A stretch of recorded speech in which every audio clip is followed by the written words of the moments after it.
Welcome to the new Overlords Podcast. I'm Max, and this is a video game show where I'm joined every week by Earth Directorate's Employee of the Month. It's Commander Sema. Hello there, Sema. How long is the month? And what's my power? You're the employee of the year Can I of hire the day. and fire? Can I hire and fire? No. It Can means I change the menu in the snack room? No. In the Outer Worlds 2 world, being Employee of the Month means you are thrust into life-threatening situations slightly less often. Oh, The benefits are quite low in the corporate dystopia, the hilarious corporate dystopia that they have crafted for us. I'd rather my job be to pass the butter. You pass butter. You direct your directorate. You enforce law. They use law as like in place of like God in phrases like, "Oh, my law." That's what you get to do in Outer Worlds. Nice. Yeah. We're going to talk about Outer Worlds today, and we'll dive deep into Outer Worlds. I played it for like 25 hours. I didn't finish it. I think it was on Xbox. It said like main story 11 hours, completionist 32 hours. Those numbers aren't right. No. Because I'd say I'm about 2/3 through, but I'm not doing a completionist playthrough by any means. And Right. I don't know where they get those hours sometimes. yeah. From what I've seen though and read, it's not. Those are not. And Right. completionist, you would have to play the game multiple times. And we'll talk about that and why Right, that bothers me a little bit, but Yeah. but why. But we're also going to talk a little bit about Obsidian and just how great they're doing, because they're doing really, really well. All right. But first, let's talk about some news. Good news, everyone! So first up in the news, a little bit of World of Warcraft. Ian was doing an interview, and this isn't big news, but he made it very clear that they are not working on console versions. And I know it's been thrown around quite a bit. This is why they're simplifying the abilities. This is why they're getting rid of add-ons, blah, blah, blah, blah, blah. It's because they're going to console. And even the comments at the bottom of this article say things like, yeah, maybe so, but it will position them for moving to console. Why do people this one and the next one even more so? Why do people not? I'm telling you, I'm not. This isn't like secret conspiracy. We are not working on console. I would tell you if we're working on console. So you're saying that you might be working on console? No, I'm saying the complete opposite of that. He basically but they said, could be working on console. But he's like, there's no reason for us to hide that if we were. Yeah, we would be telling you if we were going to bring it to console. Wouldn't that be interesting and something for us to talk about? We wouldn't hide it. Because why? Because we need more marketing. We're World of Warcraft. So yeah, they're not at this time. So sure, in future years they could make a change their mind, but they're not right now, and they don't have plans to. So listen to the words coming out of Ian's mouth. No. And then there's this, which you found, because, so the news is the BlizzCon tickets are going on sale on Friday. And then you found the actual announcement trailer, which was 7 months ago. They said, oh yeah, we're going to bring back BlizzCon next year. Right. This is another one. So this is very clearly the BlizzCon announcement trailer. It says on the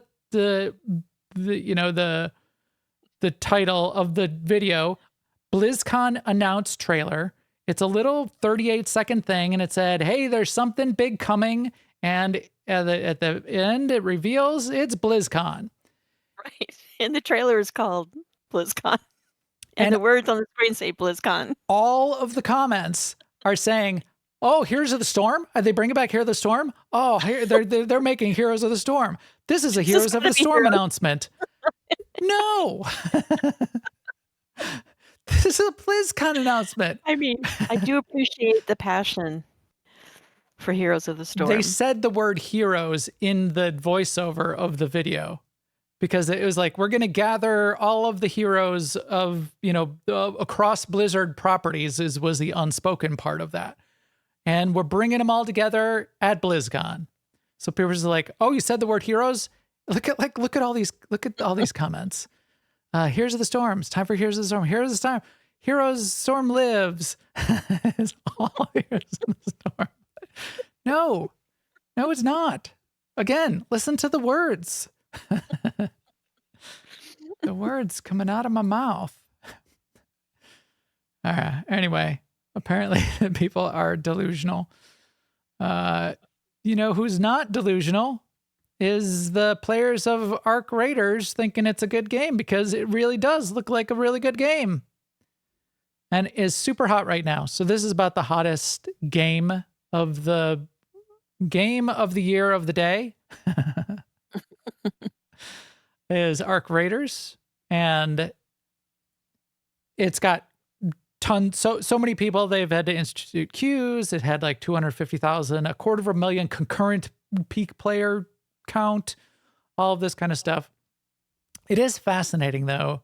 And I keep watching videos that make me want to play it, which is a testament to the design of the game, at least from the outside. And it seems like from the inside too, from watching people play it and hearing people talk about it. It's an extraction shooter, which I do not like. I've never had a desire to play Escape from Tarkov, for example. I have friends that say this is really good. It's it's a fun thing. You should try it.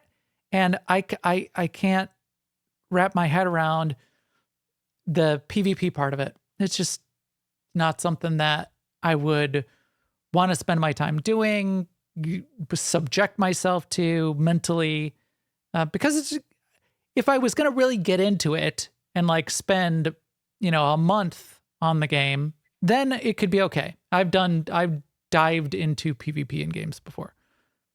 However, Arc Raiders is a little bit different. It is an extraction shooter. So it's still an extraction shooter. It's still PvP, but there's such a big PvE component to it. And the setting is all the robots are the PvE component. And the AI of these flying drone robots and boss robots and all of this PvE stuff going on around the battle just seems so compelling that it makes me want to get in there and play. To even have to put up with the PvP parts of it, or, which I've also seen plenty of videos on, which just seem really interesting, is the emergent play of like teaming up with other players and not having to kill other players necessarily because you're all under threat from these AI robots. So Right.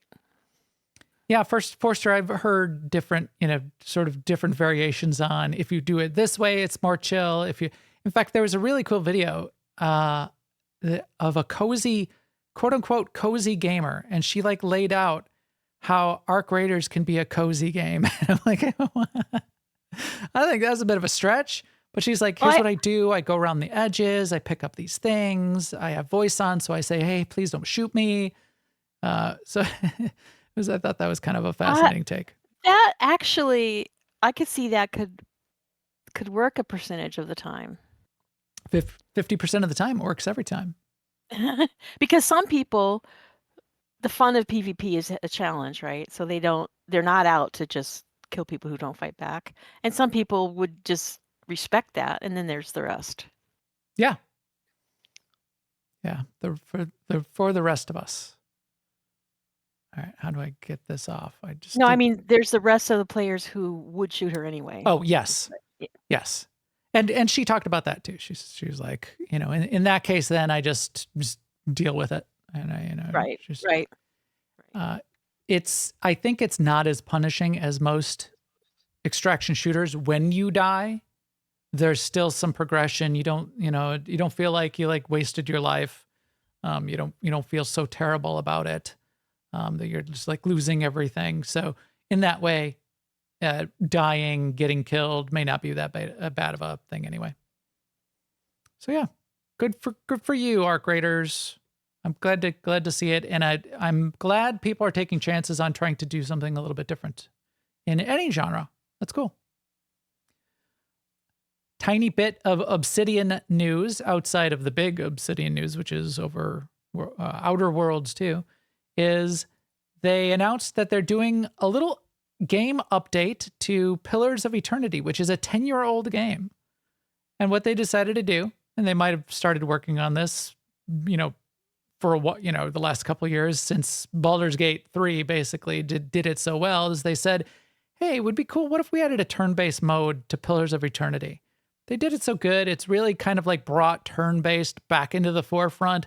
Players really like it. I bet we could do a little bit of a spin and add turn-based mode to Pillars of Eternity. That would be cool.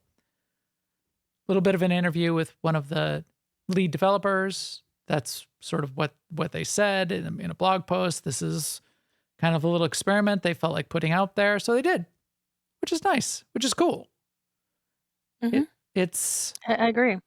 It adds to my theory, and is a theory that is mine, and it is my theory, is that Obsidian is Studio of the Year.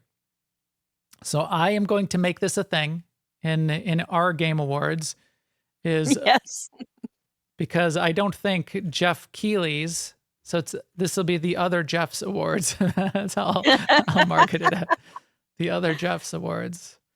I don't think they have anything like Studio of the Year in the Game Awards, do they? Maybe they do. I don't think they do though. But you could say, there's some studios that have done some great work this year.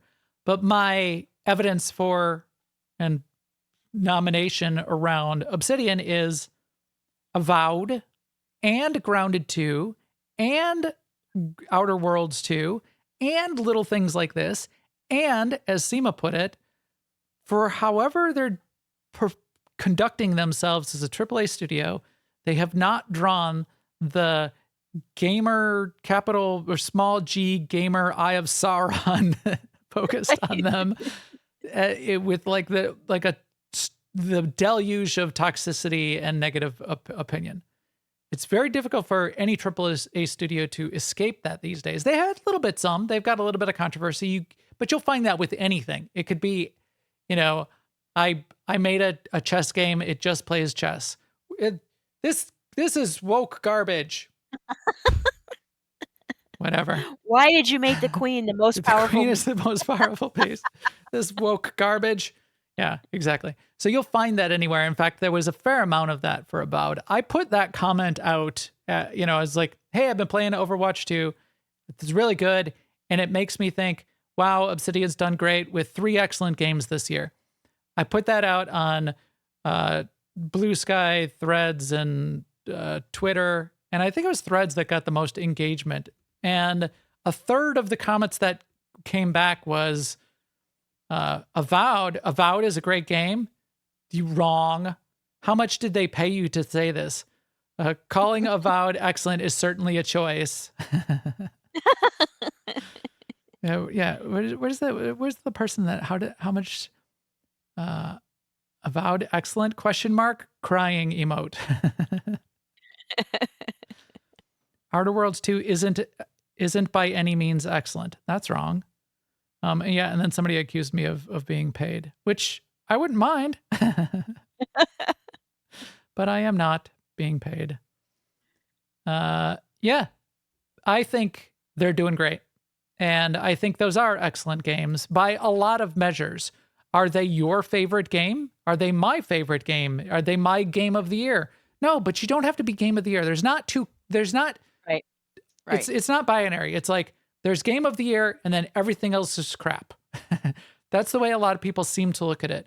Unless you're game of the year, you are complete garbage.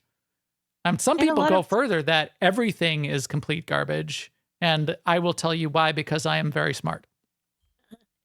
But that's kind of the thing with them making this small little effort thing game. It's like a lot of studios can't afford to do a side project, which Right. I'm kind of viewing this turn-based version as a side project. Yeah. Like there's nobody saying this is going to be the next, Baldur's Gate 3, I'm guessing. Right. But they might be saying, hey, people like Baldur's Gate 3. They might like this. Let's give it a shot. Yeah. But they also did it, Obsidian's done a good job of not ruining the part 2s of 2 games that they put out this year, which is also difficult for AAA companies to Yeah. do for whatever reason, because the expectations of a sequel of any of any series get really, really high for whatever reason. But yeah, no, they're just doing great. And as we'll talk about in Outer Worlds too, is it my favorite game of the year? Would it even be in my top 5 nominees for game of the year? No. Is it an excellent game? Yes. And I'll tell you why. Coming soon. Stick around to the second half of the show. Let's talk about what speaking of coming soon, let's talk about what is coming soon on our calendar, because I added a couple more things in there this week. One interesting one to talk about. Yesterday we got a release, and I was part of our survival group, which we streamed on Sunday, 7 Days to Die. We had a lot of fun with another Blood Moon, and it got crazy. It got crazy. But it was really fun. So that it still may be up on Twitch if you want to get in there. We streamed for like 3 hours. We were fighting zombies for like a good 40 minutes. That was they tore apart parts of the base that they shouldn't have, but that's part of the fun of it. So it was cool. Anyway, 7 Days to Die put out a spin-off of their game called Blood Moons, and it's almost like they took the exact game that they have, they reskinned it in cell shaded mode, so visually, so it's like a cell shaded version, but it's pretty close to all of the features and models and everything that they've got currently in the game. And then they added a little twist to it, which is asymmetric multiplayer, which is one person gets to be a little bit of a dungeon master and control the spawning of the zombie hordes. And then the other 3 people run around and try to survive the zombie hordes. So it looks interesting. A little bit of mixed reviews. It's like early access right now, mixed reviews, but it looks interesting. Yeah, I mean, it's early access. I mean, I first heard about asymmetric multiplayer games in the context of horror genre, like, one player is Dracula. Yeah. And everybody else, or one player is Freddy, or whatever. When I watched a little bit of streaming, though, it seemed like that guy was not managing hordes. He was playing as a zombie, and maybe by his actions out in the world, he got zombies to do things, but I was expecting more of a, I don't know, almost StarCraft 2 thing, kind of where you would see like hordes on a map going places. Well, there was that. There was like 1 or 2 shots. So there is some sort of console view that you bring up where he was like dragging icons onto an overhead view of the map. So it did seem like you were able to control spawns and like lay out spawns. So I didn't look too closely into it. In fact, I didn't know what the first person view of the dungeon master would. I don't know what you would do. You just run around as a zombie? Do you get to like be a boss zombie or something? That would be kind of interesting. So if the 7 Day crew did go and play this game, who would be the zombie? Good question. I don't know. We'd probably take turns because I'd want to try it. We'd have to see. I'm actually going through them in my mind, and each one is funny. It's funny to me. Yeah, Stask would probably do a pretty good job because as long as he didn't try and fly a helicopter. He like nearly was on the zombie side during our Blood Moon. He's like, hey guys, just stay close to the base for the next few minutes. He went out and laid mines out in like the roadways and then like didn't tell people where they were. He's like, oh wait, don't go over there. Who's going over there? Like what are these mines doing in the middle of the road? Stas, what did you do? So yeah, he like mined around our base, and we've nearly lost a couple people just to that, let alone zombies. Thanks, Task. Yeah, I don't know. Yes, I don't know. Maybe we should give it a try. But Dask is his own person. Everyone has got their own little thing going on in our group, which is which would makes it fun. Let's see. So that's that. November 10th. This is a game I will be playing, and I'm going to try to get our survival gang to play as well. Is Enshrouded Wake of the Water? Wake of the Water? Yeah, Wake of the Water. I keep like in my head saying Way of Water, and that's the Avatar, first Avatar new movie, right? That was Way of Water, I'm pretty sure. Wake of the Water. It's a big expansion coming out. They're tuning up a lot of the baseline mechanics, fixing a bunch of things, a bunch of quality of life, and then the expansion of story and content and zones and ability to swim underwater for different kinds of puzzles. And Enshrouded is a great game. You can have a private server with up to 16 players, and they've smoothed out the multiplayer experience. Like when we originally played it, in fact, I'm sure we have a podcast episode on it. It kind of advanced the story for everyone whenever any one person did a thing, which was non-optimal because people play at different rates. So whoever was in there the most was kind of like doing all of the things, and then other people would get in and everything was kind of done, and that's no fun. So that's all smoothed out, and it allows that like people to play at different rates and have your own fun as part of it. And then there's bigger group content and challenges, and it looks really good. It's visually great. The mechanics of how the world works, the voxel world, is really, I think, really done well and feels really good, like when you're digging holes and things like that. So yeah, I'm looking forward to that on November 10th. And then Sema and I are going to go hardcore on November 13th into Call of Duty Black Ops 7. That is so true. From a certain point of view, Sema found a series of Terry Crews ads for Call of Duty where they are the replacers because the people that they're subbing in for in their jobs are off playing Call of Duty, apparently. I only watched this one that you sent me, and it was pretty funny. Terry Crews was not taking any of Chad's shit at the coffee shop. Right. They took over for whoever works at the coffee shop because they were off playing Call of Duty, and they did not do a good job at the coffee shop. Coffee for Chode. My name's Chad.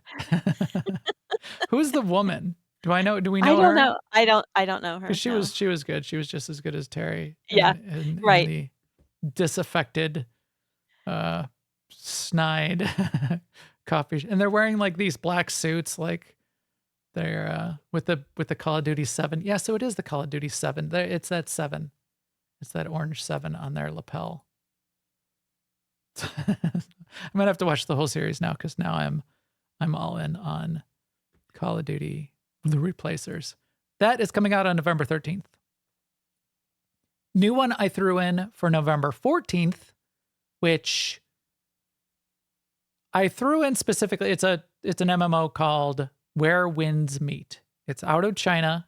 It has been published in China by NetEase. Everstone Studio launched it there. They're bringing it to the Western markets, and that's coming on November 14th to PlayStation and Steam. It is a wuxia style, so it's that medieval Eastern with the Chinese martial arts style game with superpowers, kind of. Yeah, like Crouching Tiger, Hidden Dragon, where you're like flying around, you can walk on bamboo shoots in the air and that kind of thing. In fact, there's some cool wuxia superpowers for travel where you unlock this ability to basically do a double jump, but up like a quarter mile into the air, and then do these air dashes basically infinitely into the distance. And that's how you like fly around to get to different zones. But you have to unlock it. It looks interesting. We're starved for MMOs right now, right?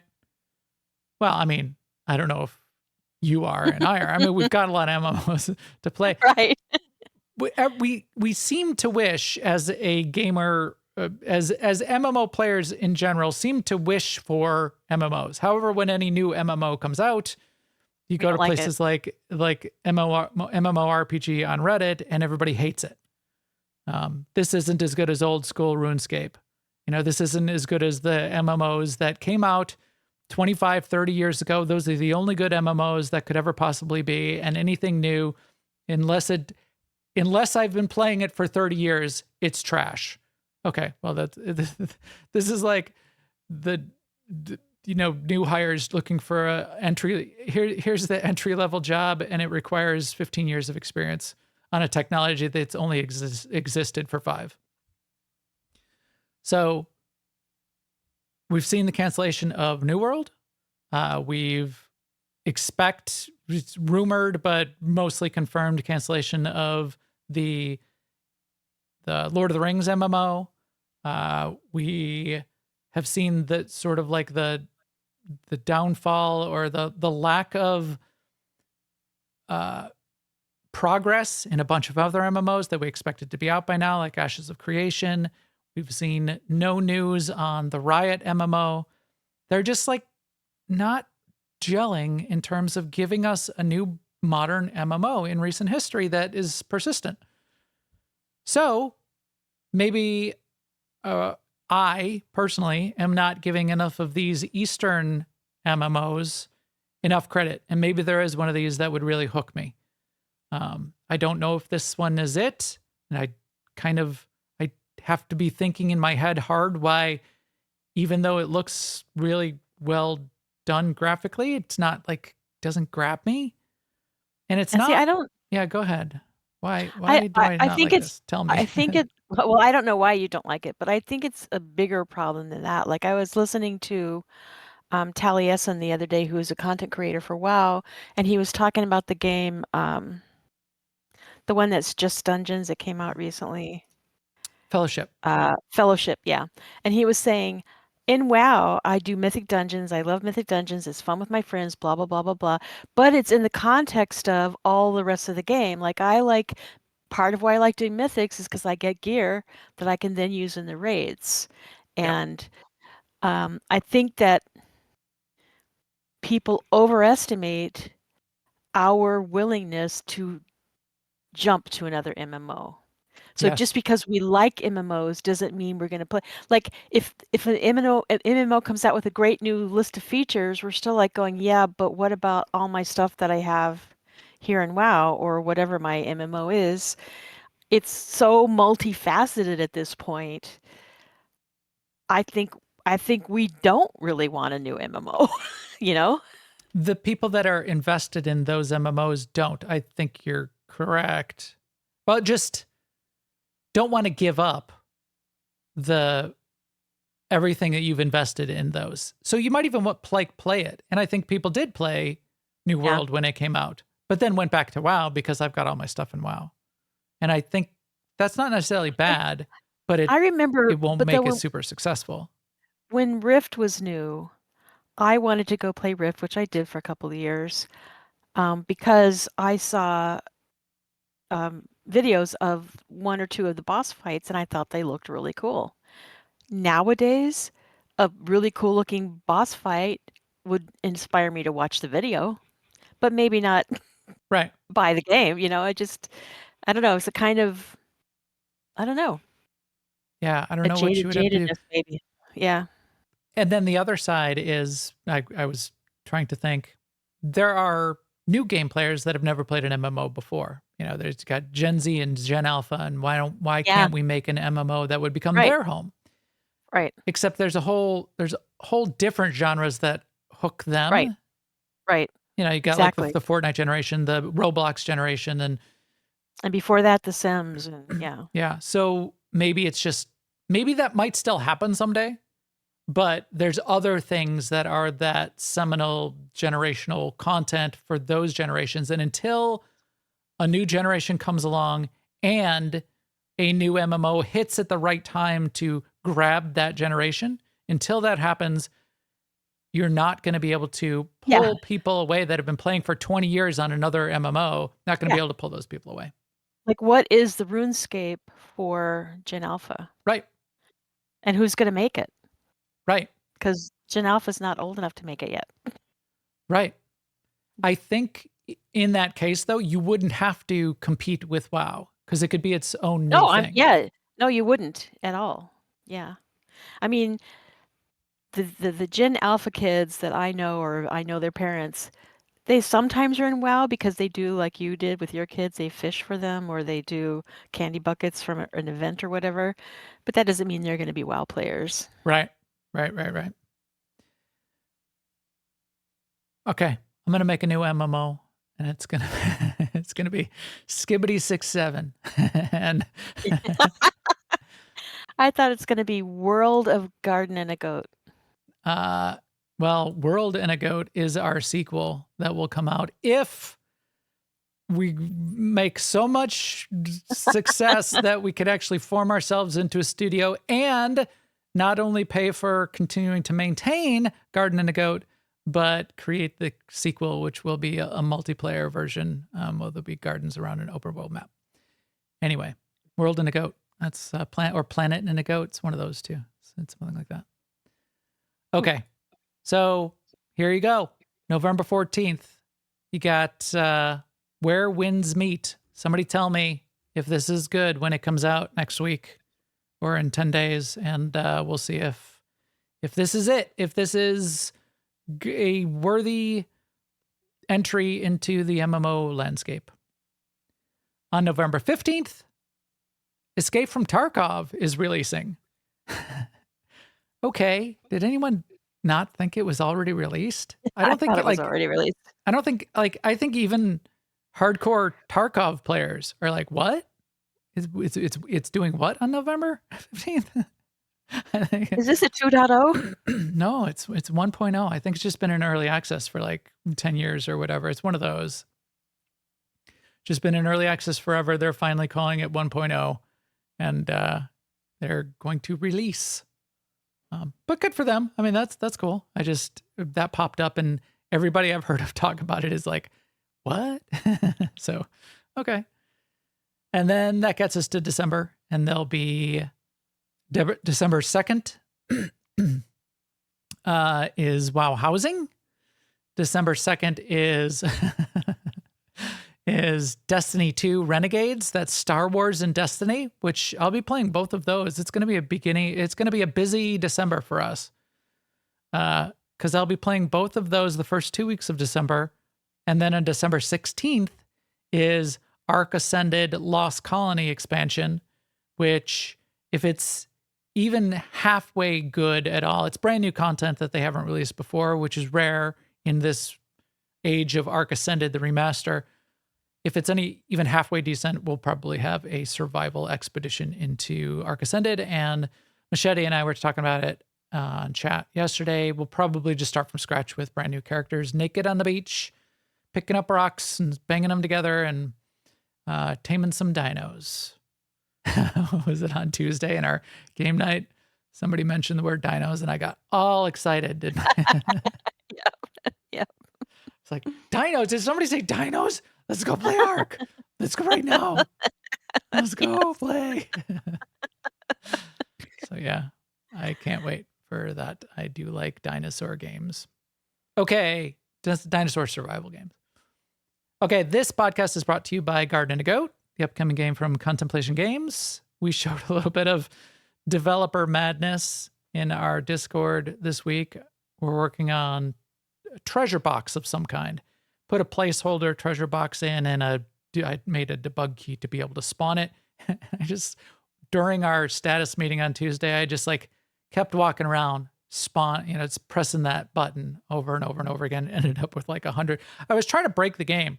Ended up with 100 of these treasure chests sparkling all over the landscape. And somebody said, you should post that in the Discord. All right, let's post it out there. This is what happens. This is what happens when you're goofing around. But that's going to be a new feature that we're adding. We got the drone. We got the treasure chests. We're going to unveil more of that in the next 2 weeks. So jump in our Discord. The biggest thing anyone can do is wishlist it also on Steam. That's a big thing for indie studios. Any indie game, wishlisting it prior to release is a big deal. This podcast is also brought to you by Alea Yacht Est, our gaming community that Sema and I play with. Had fun on Tuesday night with our Star Wars The Old Republic team going after objectives for the current season objectives that they've got there. That was fun. And it's also brought to you by everybody out there watching, listening, participating in our Discord, chatting, coming and playing survival games and other games with us everywhere, bringing up news that we should be talking about. A couple of those things dropped into the Discord today that really helped. So that is cool. Thank you very much. And we look forward to chatting with you more in the post show as well. All right, Sema, Outer Worlds. From one side of the galaxy to the next, the Earth Directorate is on your side. So there's a in-universe fictional, sort of almost like comic book character, Zane and Billy, Commander Zane and Billy, and that was Commander Zane, and she's got like a really propaganda, we are helping you. So that's a little bit of the intro to the game, is the Zane and Billy, and they are featured in game. There's like comic books you can collect at some point. There's a lot of things to collect. So if you, again, we were talking in the pre-show about how many hours this is. I played for about 25 hours, and I'm probably 2/3 through the game. I'm getting up to sort of like the final third, which is multiple planets still to go and do things on. It's completionist is long. In fact, probably so long you would need to be playing it multiple times through. In fact, you have to play it multiple times through if you want to see everything and do everything. That's just the kind of game it is. To its detriment, a little bit. We'll talk about that. But why don't I tell you, Sema, about what it is and what I saw? Please do. I'll start with that. If people are familiar with Outer Worlds, it's more Outer Worlds. It's more everything in a really good way. If you're not familiar with Outer Worlds, it's an RPG. So this is a straight up RPG. You got some stats, you got some skills, you got some companions, you got some story. You're traveling around, you're doing a lot of exploration. It's very story driven. You got to follow the story along. There's side quests you can go do, but not a lot. There's no like building survival, go off the beaten path sandbox. It's an RPG. But a really well done one, and something that people really like. The story and setting is a sort of a future corporate dystopia. Like one side of the dystopia is over like cartoonishly over corporatized world, and the other side of this dystopia is fascist government claptrap bullshit. And you get to sort of weave your way in between both of those as a space cop. So you are Earth Directorate, which is kind of like a space cop that is independent of both of sort of like weaving in and out of all of these factions. And you're on these missions to like go fix things up and do things. And something goes off the rail in the opening, in the prelude. And you then are going to be spending time trying to both fix the universe and follow up on the betrayal and how things like went off the rails for you personally. Those two are sort of like the narrative threads that you'll be weaving in and out of to find your way through the rest of the game. And it does a really good job of setting up a stylized kind of retro future view, not really cyberpunk, but almost a little cyberpunky kind of feel.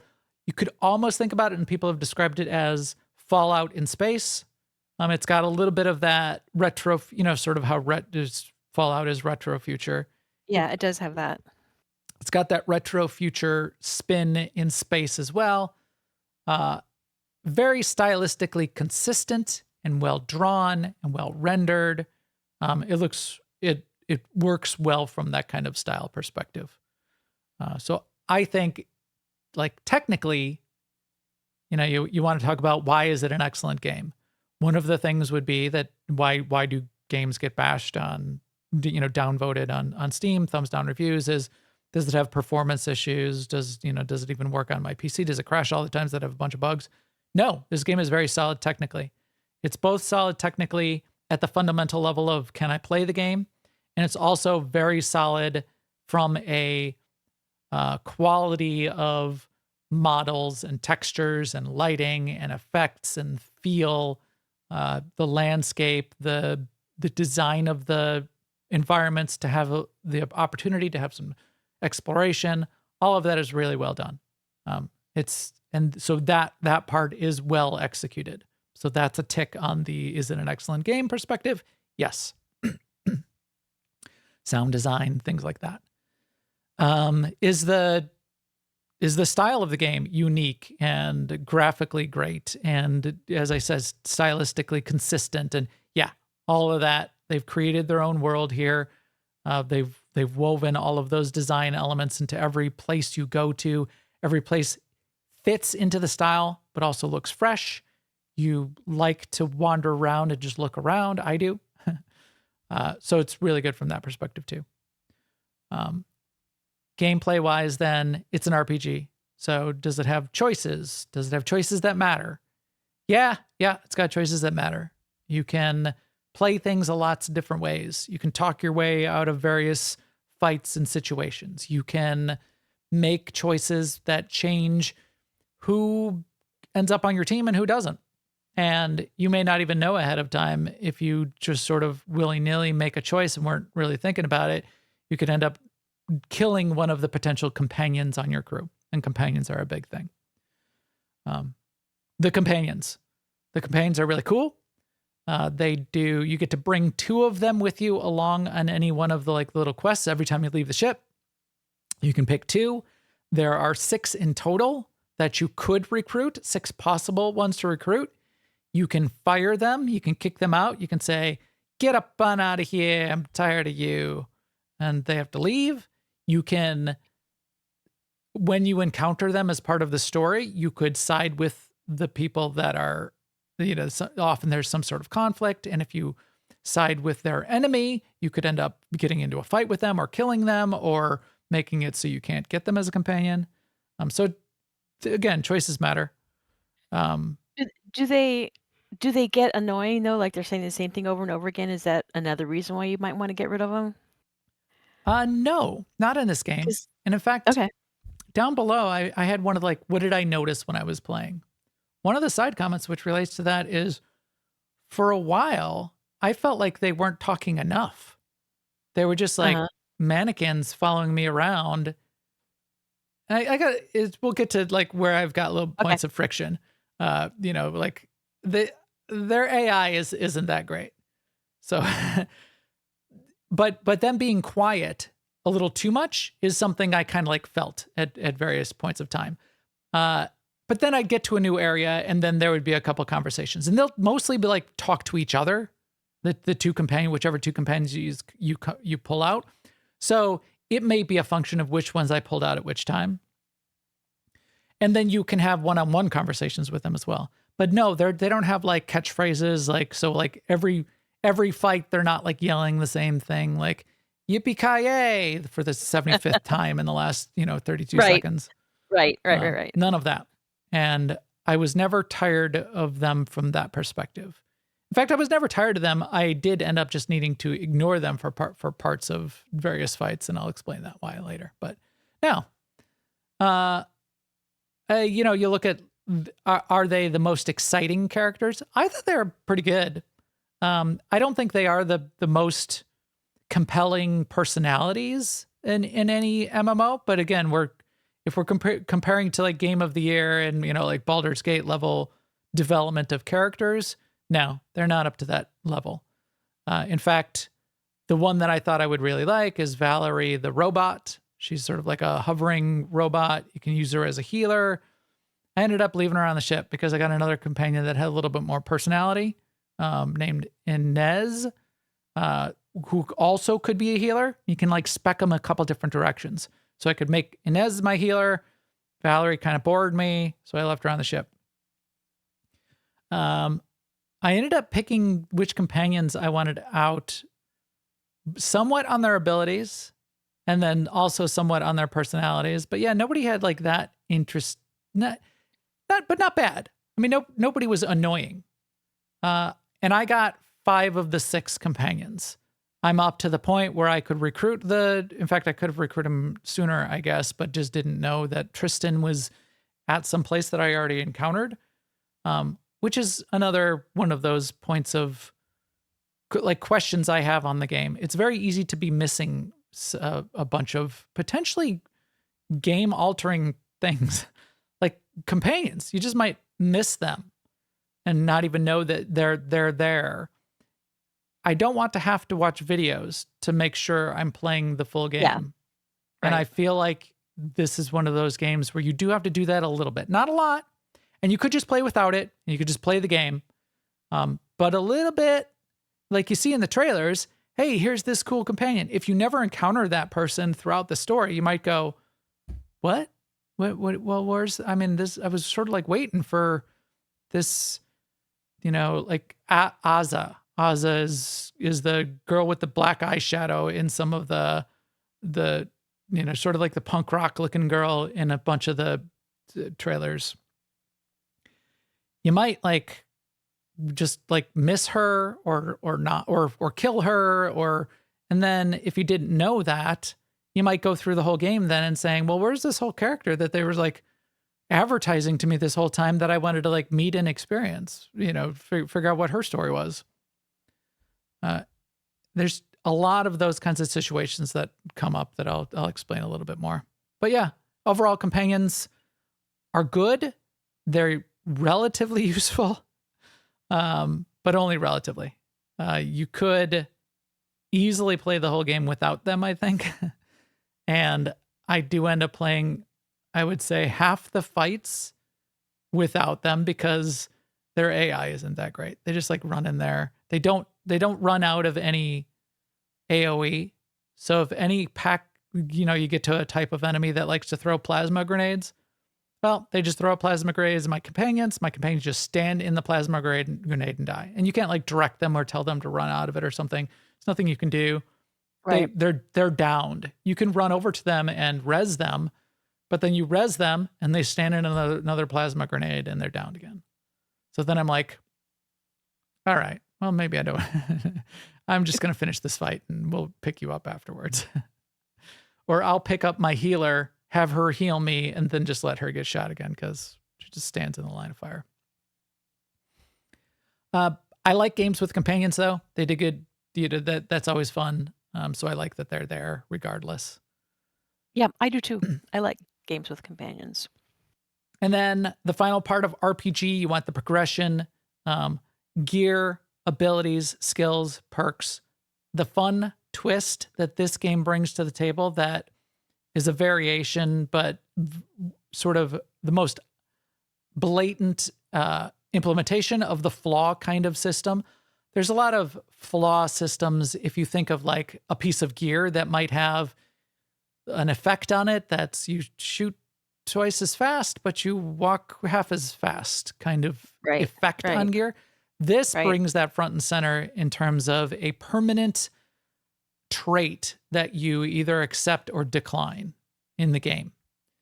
And that's pretty well done in an interesting way. Although I didn't take I took one trait or one flaw just because I wanted to have taken a flaw. But so many of the other flaws I didn't feel were that well balanced for me to want to put up with the downside. Yeah. Like the big one I heard of was one where you can stealth faster, but then when you stand up, you can crouch and stealth better, but when you stand up, they can hear your knees pop. Yeah. And then you like draw all of the attention of all the mobs around you. It's like, if I want to play a stealth character, why would I take that? So yes, I can stealth for the couple minutes that I am stealth, I get to stay stealth, but then it ruins my stealth at the end. And it's like, yeah, it's like, what kind of play? I don't know where that would really fit. The one I took was, I forgot what the benefit is. The benefit is I have more ammo in my all my guns get like 50% more ammo. before you run out. But if you ever run out, then you do like 20% less damage for 8 seconds. So I think the flaw is called overprepared because, and this is the way the flaws work, in the early game, I was reloading my gun all the time. I'd shoot 2 bullets and I'd reload. I'd shoot 2 bullets, I'd switch to the other gun, I'd shoot 2 bullets and I'd reload. The way flaws work is they kind of watch what you're doing, and then things pop up that are reactionary to the way you're playing the game. And it'll interesting. say, oh, a flaw in you has been discovered. You are overprepared. Do you want to accept this flaw? We see that you are reloading your gun every 3 seconds. Here you go. You want more ammo? Here's the pluses and minuses you want to take. So I took that one. There was another one where, because my companions were getting killed all the time. For whatever reason, I wasn't defending them enough. Again, there's nothing you can do. But a flaw came up which was like, questionable leadership or something like that. And it's like, okay, if a companion goes down in a fight, you can't res them, but the remaining companion gets like filled with health and a shield for a bit. And I was like, again, it wasn't, if the wrong companion went down, then that would be useless to me. So it wasn't a flaw that I wanted to pick. Otherwise, you have skills and perks. So skills are just your straight up, I'm going to go put points in, sort of like skill points into guns or science or hacking or engineering or lockpicking or leadership, which makes your companion stronger. And then perks build on those and say, okay, you have to have a baseline of 3 in leadership, and then you can pick the super leader perk, which then makes your companions 20% stronger. My problem with this system, so I guess now let's get to some of the pros and cons. A bit of friction that I have with that system, the perks, skills, and flaws in particular, is there's no respect. It's permanent. Right. Every choice is permanent. So if you choose poorly, you're stuck with it for the rest of the game. There's no takebacks. And you don't know, again, without watching YouTube videos or having played the game before, you have no idea if a perk is actually going to be useful in fights or not. The other thing they do with the sort of like the skills and perks is you need to go deep to get any value out of any skill and perk. Like, say you want lockpicking. Well, putting 1 point in lockpicking does nothing for you, because even in like the starting zone, you'll very quickly get to half the boxes require 2, 3, 4, 5 points in lockpicking. Okay, well, if I just put 1 point in lockpicking and 1 point in engineering and 1 point in hacking, then you can do nothing. You don't get any of the benefit of any of them, so you need to go deep. And you're sort of choosing blind. Yes, you're choosing blind. Like. Because you don't know, especially early in the game when you're starting to make these choices, what is hacking going to do for me? How many situations are going to come up where hacking is going to do something interesting, or engineering? Lockpicking is even a bigger one, and you do learn really early, that you will miss out on things no matter what you pick. And that's another thing I didn't like.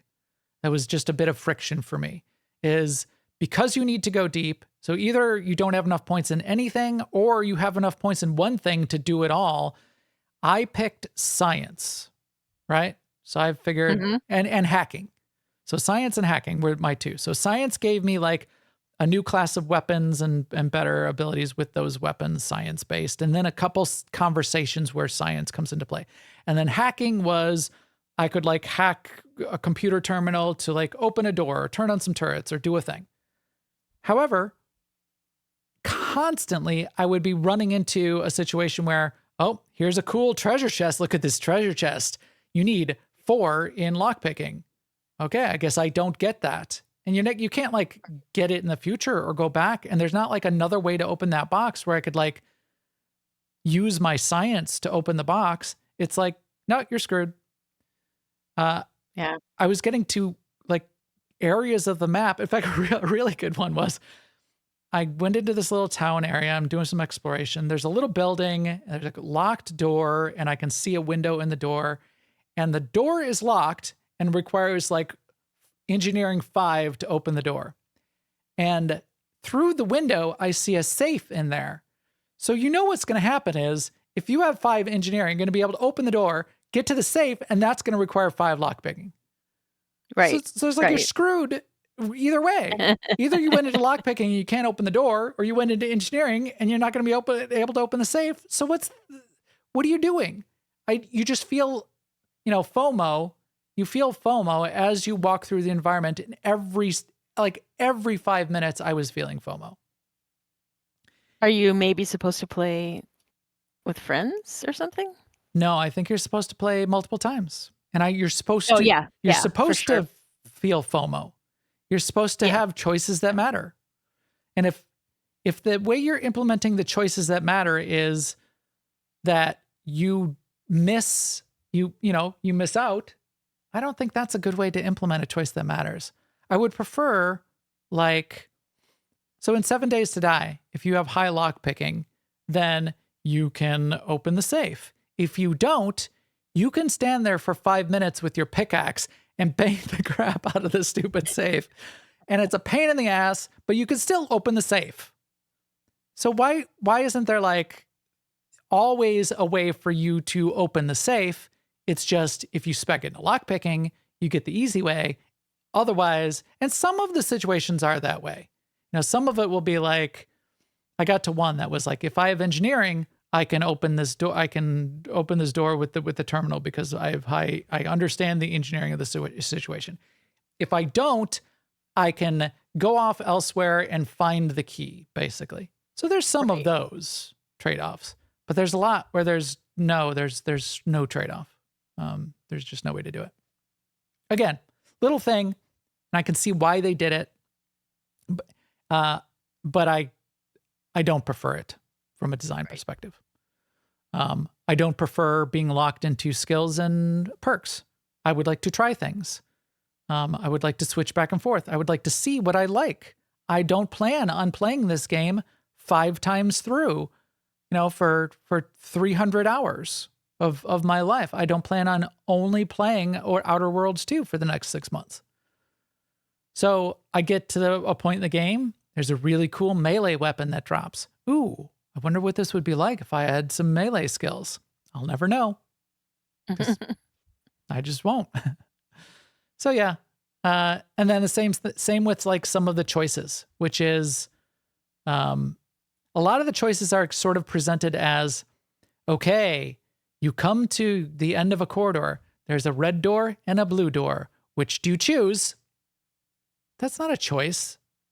That's like a random roll of the dice. Just tell me what I chose then in that case. If you're not going to tell me what's behind the door or what will I get and what will that feel like, or if you choose the red door, you'll be able to come back and unlock the blue door a different way later. No, it's like, oh, that's what you chose? Okay, you now get this gun. Well, what would I have gotten if I chose the other door? You'll never know. You just won't know. Well, maybe that's why the sort of short number of hours to complete is out there, is because they're viewing the game as your 60, 70 hours of playtime is going to be multiple characters. Maybe. And maybe if I had just sort of rushed on through, it could be it could provide some fun to want to go back and play through it all of those different ways. And again, that may just be the choice. That this is sort of how they've set it up and why they've presented it that way. It's just not a way I prefer. So yeah, it's it just feels, because I know I'm only going to play it one time through. And because I'm only going to play it one time through, it just feels like I'm missing out every 5 minutes, and that's it.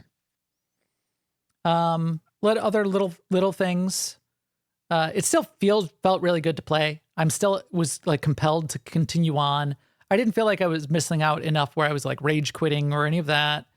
I still wanted to, the story felt compelling enough where I still wanted to see what was going on. How are we going to fix this? I got to go get the thing to do the thing. And you want to do that. So that felt good. Enough of there's like a little bit of crafting. There's a little bit of, cause you can like craft, mods for your weapons. You can craft ammo, and that was pretty good. That felt compelling. It's not very easy to grind out. I like in games where there's a way to like grind an infinite amount, and I'll waste time grinding because I like to have, I don't know. There's just like a feedback loop that I kind of like when that happens. They throttle that down because you can only pick up so many things out in the world and they don't respawn. So you can't like grind. You can't get like an infinite amount of ammo because you spent 5 hours grinding, breaking rocks. But that's okay. That's a design choice, and I don't mind that. Only hands. So yeah, Forster brought it up. How was third person views? Only hands versus two versions of third person. I played it in third person close camera. So the two versions of third person are third person close camera and third person far camera. Close camera is, a closer over the shoulder view of third person playthrough. Far camera is the camera's pulled out more, almost more like the 3/4 view, orthographic view, and then an only hands view, as Sema calls it. I thought third person view was great. It was mechanically perfect. There was no reason I ever felt that I wanted to go into first person view. In this kind of game, in any kind of game, I get why first person view is preferred in competitive games, because then you don't have information that the other player doesn't have. Because if you have line of sight, they have line of sight on you. And that's very important in a lot of the setups for competitive games. Arc Raiders breaks that, and there's a little bit of controversy over them breaking that standard. But I prefer that. It immerses me more when I play in third person view for whatever reason. You would think it would be less. It immerses me more. Because when I play in first person view, I feel like I'm looking through a Viewmaster viewer, or a letterbox view out into a world. And I'm like, my view is artificially constrained. Where if I play in a third person view, because I can see an enemy flanking me or a monster coming up and stabbing me in the back, I feel more immersed in the environment because I can see more of the environment. I can see what's going on. I can see what's happening from all angles. And in my mental model, that helps me being immersed in that environment, and not having to like spin my camera around constantly, like looking what's behind me and looking what's in front of me, which in real life, you don't nearly need to do as much because peripheral vision works much better than in real life than it ever does in video games. So yeah. And then the companions, their AI, that was a little bit of friction for me, is they're really cool. They got some good abilities, but they do not get out of telegraphs ever. So right before I got that perk for, being bad and letting my companions die all the time, it was this fight in this space station where there were snipers that it was like 3 waves of these snipers that you had to fight. And then you had to do something in between, press some more buttons, and then you would fight another wave of these 2 snipers. The snipers have like a laser sight. You see their laser sight coming straight at you. And that's when you like dodge or get behind a wall so they don't shoot you. Companions, they got this laser sight coming across, laser dot on their chest. And they look down and go, oh, look at the laser. Oh, I'm dead. Because you get one shot by these snipers. So they're like, okay, they're downed. Oh, they're both downed. All right, they're okay. I'm going to get them back up. We're going to back off. I kill the snipers. I get them back up. We press another button. They immediately go get down again. Over and over and over. Same thing with like the grenade sound stuff. A little tedious. Yeah, it wouldn't be that hard to just like have them dodge once in a while. Have them like get out of a grenade. Like the grenades all have telegraphs. It shows where the grenade is landing on the ground and where the grenade area of effect is, have them dodge out of that. There's no dodge in the game, so maybe, but they could still run out. It's not hard. I don't know. I don't know why they didn't just like add that little bit in the behavior tree. Because it's only 2 companions ever. It's not like they would have to be managing like 100 NPCs. The NPCs you're shooting will dodge and run away and reposition, but your companions won't. And like some of these, like I tried a couple of the other companions, they're much squishier, and they would like run ahead right into the middle of 10 enemies. Like, what are you doing? I'm sitting back here like shooting with a sniper rifle, and you're like running in the middle of a pack of, wildebeests. You're dead. I'll come get you later. So, no, there's no companion commands. Each companion, so Machete's asking in the chat room, is there a companion command to have them take cover or pull them back or reposition? None of those kind of commands in this game. They each have an ability, and they have one ability that slowly recharges over time, and there's other things you can do to change their recharge time. But those abilities are usually combat abilities. It's like a heal or a taunt or a special assault, like an AoE assault or an AoE blast or a knockdown or something like that. Yeah. Having a second button that gave them some sort of like command positioning command would be nice. All right. I know I'm talking a lot about like the points of friction, and I don't mean to do that. It's just sort of easier than saying over and over again that, it's really good. I did have a lot of fun with the game as well. I did notice just a couple quirks that are kind of interesting and fun. The humor is fine and funny in a lot of parts, so that's good. There's just some of the narrative and some of the things you come across and some of the side conversations that NPC characters in the world have. I think that is done pretty well. Nothing seems very out of place, and the voice acting is great and on point. Every time anything is voice acted, the pronunciation, the emotion that's coming across, the acting part of the voice acting is just done really well, which I am happy about. I was saying I just finished an audiobook which had a narrator, and she had a really good voice, but she had some key mispronunciations.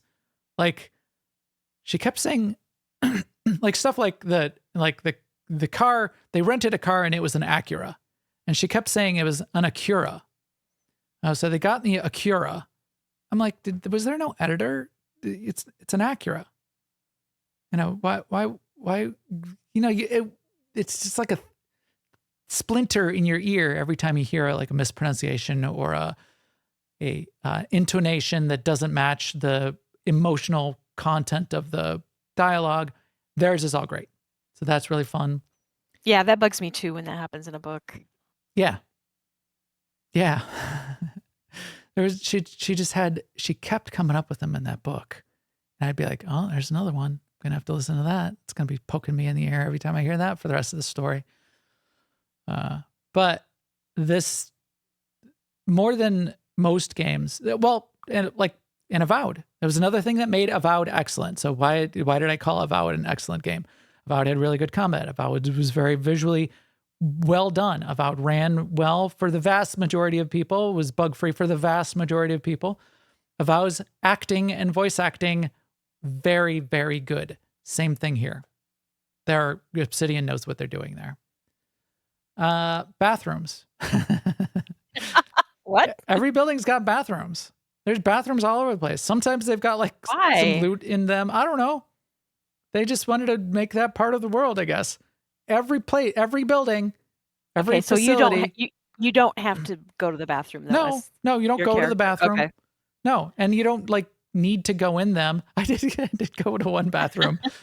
I like cleared out a facility of like these rebels, and you can see like on the radar, there's like a fuzzy blob where there's an enemy, and until you get sight on the enemy, then it turns into a specific dot. You know exactly where they are, kind of on your radar.